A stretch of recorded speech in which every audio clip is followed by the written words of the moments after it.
د پاکستان کرکټ ټیم د پاره سعودي عرب هم یو ډیر غټ اعلان کړی دی. یو خو ول پی سی بي چیرمن محسن نقوی اعلان کړو کچره پاکستان کرکټ ټیم ورلد کپ وګټلو نو هر کلاړي لبا $1,00,000 انعام ملاويږي د پی سی بي د طرفه.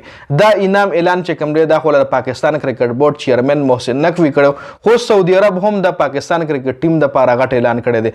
سعودي عرب ویل دي کچره پاکستان کرکټ ټیم ورلد کپ وګټلو نو بیا به سعودي عرب چې کم حکومت ته ای براتلونکو کال کې د پاکستان کرکټ ټیم حج ته راغواړي چې څومره هم کلاړیان دي کمپلیټ سکواډ به حج ته راغواړي او په حج کې به د پاکستان کرکټ ټیم لا شاهي پروتوکول هم ورکوي.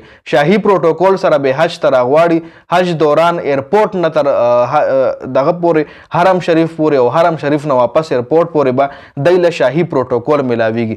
دا ول د سعودي عرب حکومت اعلان کړی دی او کې د راتلونکي ټایم کې ول نور هم اعلانات وشي. نو پاکستان کرکټ ټیم لا پکار دي خش سپیشل مهنت کی کم از کم شاهي پروتوکول کې وهاجو کی کنه. د ویډیو کتلو زیاته مننه. ویډیو ضرور مخکې ملګرو سره شریک کړئ او خپل رائے په کمنټ کې ضرور شریک کړئ. والسلام.